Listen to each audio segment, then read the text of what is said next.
According to this week's sky indicators, Mhm. well, welcome, my dears, my honeys, my dear Capricorns. You are, the Zodiac's ultimate map readers, right? The ones who always know exactly where true north is. But looking at the astrological charts provided in our sources this week, the universe hasn't just turned your map upside down. It essentially, spilled a massive cup of hot coffee all over it. Oh my gosh, it absolutely did. Ha ha. And I am so thrilled to be unpacking this week's energies with you because, the sky is practically buzzing with this very specific, very intense frequency right now. Isn't it great? It is. We are looking at a week of just monumental shifts for our favorite Earth sign. The energy in these charts is just spectacular, isn't it? We're analyzing this week's energies, and the data suggests the universe is delivering this massive, historic 28-year cosmic event, and it's perfectly mixed with some absolutely serious financial and, well, romantic Oh, development. totally. A huge mix. But, Capricorns are impatient and hardworking, so I'm getting straight to the point.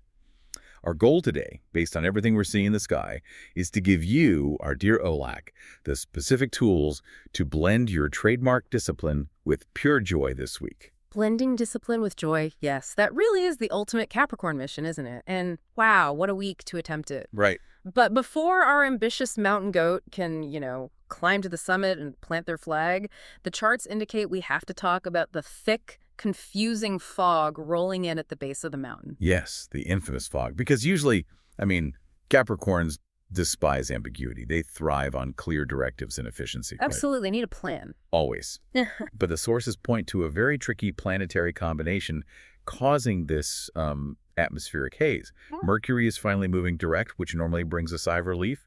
But early this week, the charts show it is in what astrologers call a stationary or direct position. Exactly. And to understand what that means, you have to picture a train that is trying to switch directions. Okay, a train. Right. It doesn't just instantly go in reverse. It has to grind to a complete shuddering halt first. Wow, that sounds rough. It is. That stationary position means the energy of communication, logistics, and planning is essentially standing completely still in the sky. It creates massive friction. And if that wasn't enough friction for my nice-hearted listener, the data shows the stationary Mercury is combining with a Pisces new moon that is directly conjunct Neptune. Oh, boy. Neptune. Yeah, Neptune, which is the planet of illusions, dreams, and dissolving boundaries. When the new moon, which represents fresh starts, aligns directly with Neptune, you're essentially trying to plant a solid seed in the middle of the ocean. For Capricorns, the sources suggest this creates a bizarre phenomenon we might call a retro hangover. A retro hangover is the perfect term for it. Because it's not a full retrograde, but you still feel like you're waking up from a nap and you just don't quite know what year it is. Exactly. Wait, where am I? Yeah.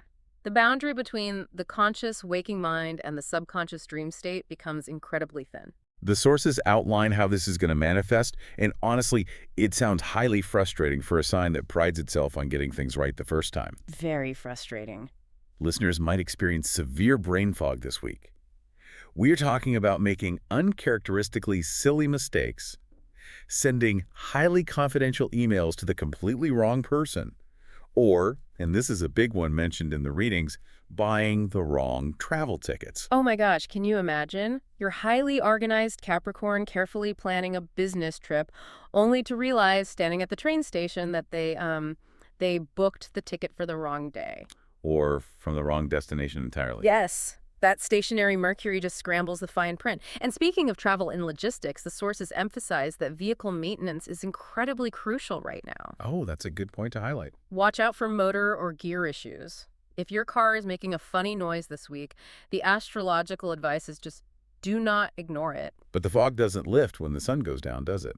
The Neptune energy in these charts is hijacking the night, too. Oh, absolutely it is. According to the readings, sleep is going to be incredibly strange this week.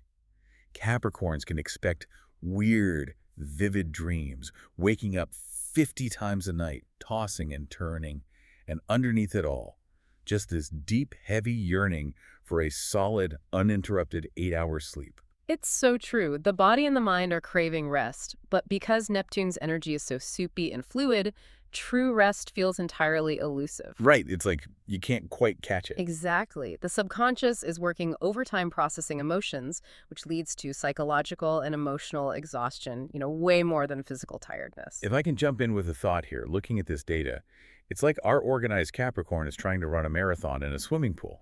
Yes. I mean, the effort is there, the drive is there, but the environment is just too thick to allow for any real speed. Capricorns absolutely hate inefficiency. They despise losing control. How on earth do the sources suggest they handle this total loss of control? That is a brilliant way to visualize it. And the reason that swimming pool feels so impossibly thick right now is because Neptune demands surrender. Yeah. The answer to how they handle it might actually frustrate a typical Capricorn at first. The astrological guidance is that they have to completely let go. Wait, let go. Tell a Capricorn to just let go of the steering wheel. Are you kidding? I know. It sounds impossible for them. But the charts are very clear. If someone misunderstands you this week, or if professional boundaries feel unexpectedly blurred, do not hold resentments inside just to keep the peace. Okay, that's important. And please, do not waste your precious energy making unnecessary, elaborate defenses. Let them misunderstand you. Wow. Just let them. Yes, if someone thinks you meant one thing when you meant another, just smile and let it slide. Yeah. Defending yourself against Neptune's energy is literally like arguing with a cloud. It is a week to say, let it stay messy. Let it stay messy. Wow. Okay, so while the outside world and the daily commute are full of these glitches, delays, and misunderstandings, the cosmos is essentially forcing Capricorns to retreat. And where do they retreat to when the world is chaotic? Their absolute favorite domain, their foundation, and their home. And this brings us to the historic 28-year cycle the sources are highlighting. Yes, we are moving from the fog into a massive, sobering reality check. This transit is huge. It really is. The charts show the sun is meeting Saturn in Aries. Now, Saturn is Capricorn's ruling planet, so wherever Saturn goes, Capricorns feel it in their bones. Deep in their bones, yes. This meeting is happening right in their fourth house, which rules the home, family, and roots.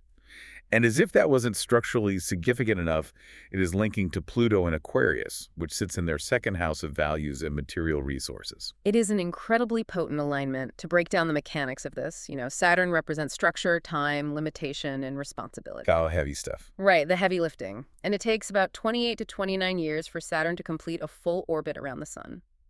So a major Saturn transit in the fourth house is a once in 3 decades event. Wow.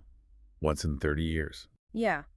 When the sun, which illuminates and energizes, meets Saturn here, it forces a monumental inspection of the literal and metaphorical foundation of their lives. And the sources say we're going to see this manifest in very physical ways, right? Like Capricorns are going to feel this sudden, intense urge to do major, deep-level spring cleaning. Oh, major. We are not just talking about dusting.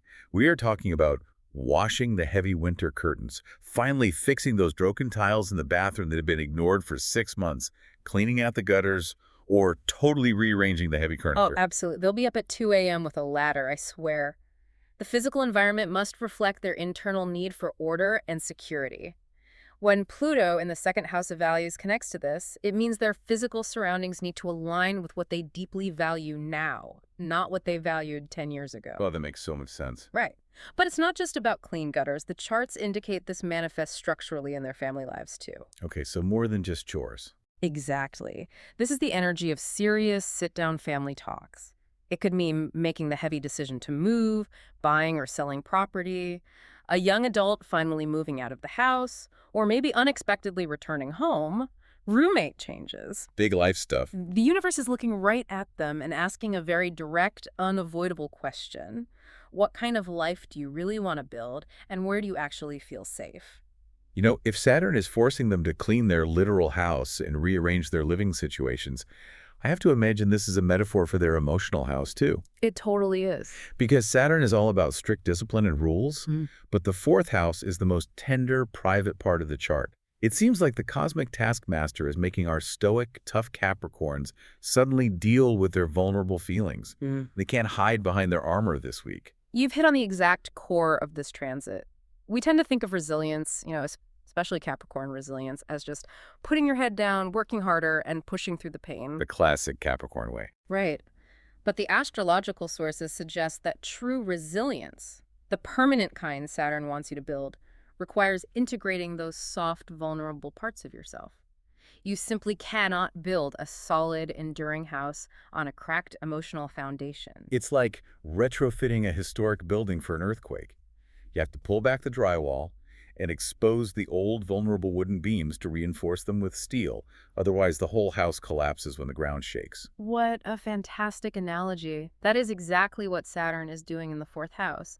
So if a living situation or a family dynamic fundamentally isn't working anymore, Saturn is stepping in to provide the honest, sobering evaluation needed to cut your losses. Even if it hurts. Even if it hurts. And yes, that might mean walking away from a dynamic you've put a massive amount of time and effort into. Saturn says, I know you've invested years into this structure, but it's not structurally sound. Wow. It forces our dear Olek to take their emotional needs as seriously as their career ambitions, perhaps for the first time in a very long time. Because you can't retrofit the foundation without the resulting dust inevitably settling on your close relationships. This deep emotional renovation happening at home naturally spills over into how Capricorns relate to the people closest to them. It's all connected. Which brings us to some beautifully healing energy the sources highlight in the sky right now. It does. Shaking the foundation shakes the walls, and that affects who is standing in the room with you. The astrological data points to a beautiful, tender alliance between Venus and Chiron in Aries. This is happening in that same foundational sector of the chart, and it signals a time for profound emotional healing. For those unfamiliar, Chiron is a comet often referred to in astrology as the wounded healer. Yes. Chiron represents the deep psychological wounds we carry, often from childhood, but also our capacity to heal those exact same wounds in others. It's such a beautiful concept. It really is. When Chiron links up with Venus, the planet of love, affection, and connection, we are looking at a cosmic spotlight being shown on past hurts. But the crucial part here is that the spotlight isn't there to shame you. It's there to bring a soothing balm to the injury. Right, it's not about making you feel bad. Exactly. Since this is happening in Aries, the sign of the self, it's really about healing your right to exist and be loved just as you are. The sources indicate that old childhood wounds or past family resentments are highly likely to surface this week. But, my dears, the data is clear. It's not happening to cause you pain. In fact, a past issue that has been a sharp thorn in your side for years might actually turn into a beautiful, genuine apology this week. Isn't that a wonderful prospect? It's a true moment of release. However, the charts also show that relationships will definitely require some active, conscious navigation. Always some work to do. Yeah, there is a quarter moon in Cancer happening right in Capricorn's 7th house of partnerships and relationships. And a quarter moon always brings a bit of a push-pull dynamic, right? Cancer is Capricorn's exact opposite on the zodiac wheel, so this creates an axis of tension. The reading suggests Capricorns might find themselves playing the reluctant mediator between two arguing people this week. Well, they'll love that. Haha, right? Or, looking inward, they might suddenly realize with crystal clarity that a romantic partner isn't being as attentive or nurturing to their feelings as they actually need them to be. And remember the foundational work we just talked about.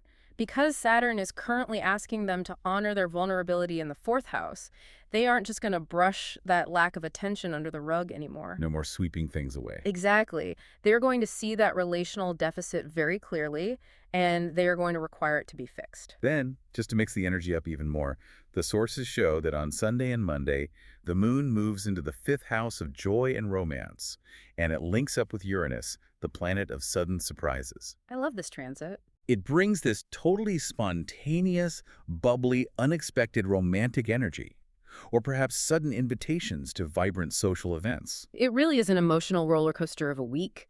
You go from deep childhood healing to relationship mediation to suddenly getting a spontaneous invitation to a party. Going back to our retrofitting metaphor, it really is like exposing those old beams. It is loud, it is scary, and it is incredibly dusty and uncomfortable at first.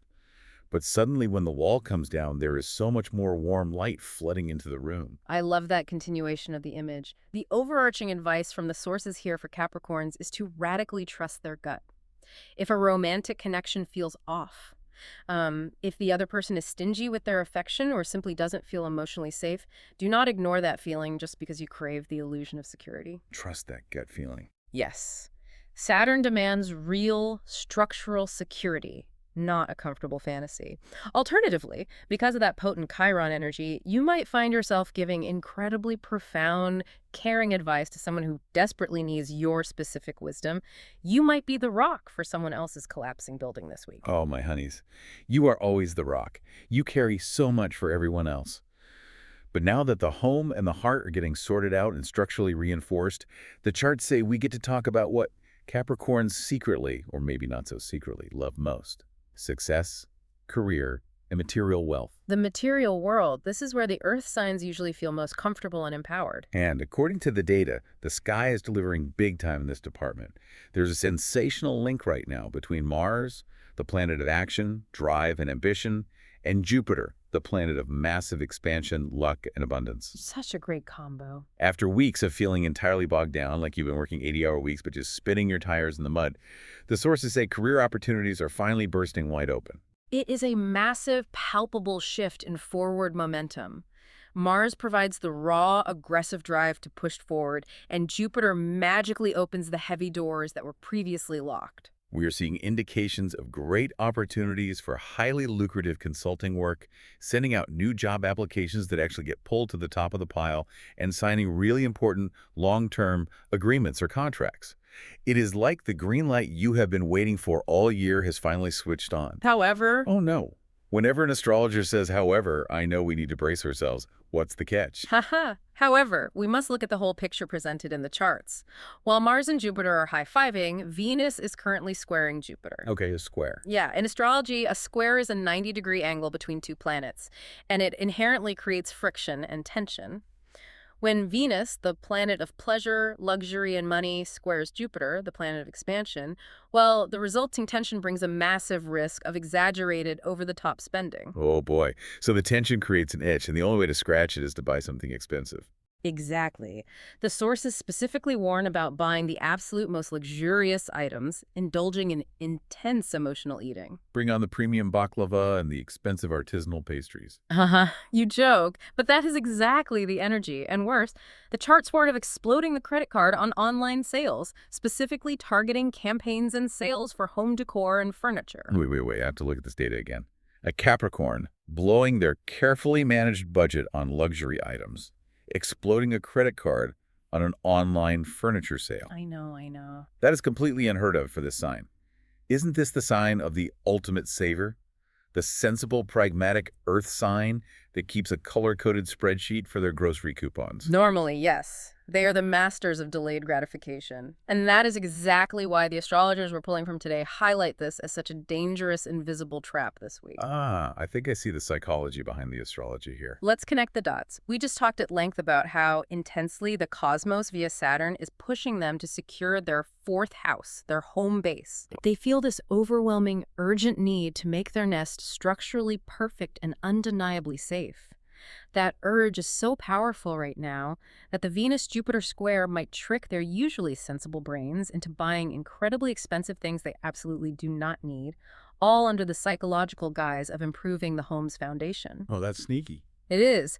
They'll see a $2,000 imported rug or a high-end commercial-grade kitchen appliance, and their brain will say, I need this for my ultimate security. It's not a splurge, it's an investment in my infrastructure. Yeah. They'll tell themselves as they rapidly click buy now. Precisely. They conflate material solidity with emotional safety. The charts strongly advise that they must be incredibly mindful of this urge. So what should they do with that energy? Well, the key to navigating this week is to consciously channel that powerful, dynamic Mars and Jupiter energy into earning. Focus that aggressive expansion on negotiating those new agreements, chasing down signatures, and putting out those job applications, rather than spending to self-soothe. You want to expand your income streams, not your credit card balance. Such a crucial, practical warning for my dear Capricorns. Step away from the online home decor sales. Leave the luxury rug in the digital cart. Use that intense planetary friction to negotiate a higher consulting fee instead. It is all about directing the cosmic current. The abundant energy is absolutely there. The charts guarantee it. You just have to consciously steer it toward your grub account instead of letting it flow out of it. Well, looking over all these sources, this has been an absolute whirlwind of a week for the ambitious mountain It's goats. truly a whirlwind. I mean, we have gone from swimming in a foggy, Neptune-infused pool to retrofitting the emotional beams of our foundational homes to fighting off the astronomically induced urge to buy luxurious baklava and wildly expensive rugs. Haha. It is a week of incredibly deep foundational transformation, cleverly disguised as a week of daily chaos. But if any sign has the endurance to navigate it, it's them. It really is. Yeah. And so, based on everything we've uncovered in the sky today, I want to leave you, my nice-hearted listener, with a deep question to ponder. My dears, since you're completely rebuilding your physical and emotional foundation this week from the ground up, consider this. What if the perfect summit you have been stubbornly, relentlessly climbing towards all these years isn't actually your mountain anymore? Oh, wow. What if this week's cosmic shift, all this fog, all this structural shaking, is actually the universe giving you permission to change your map and climb an entirely different peak? That is a beautiful, profound thought to pull from these charts. Sometimes the absolute bravest thing we can do, especially for a sign so focused on the finish line, is realize we are allowed to change our ultimate destination. I'm sending plenty of positive energy for whatever summit journey lies ahead of you, and I know you have the strength to reach the top. Next week, your Capricorn is waiting for big surprises. In order not to miss it, don't forget to subscribe to our channel called What Do Stars Say? And if you like our horoscope interpretation of this week's energies, don't forget to like it. Don't be shy to share your comment with us.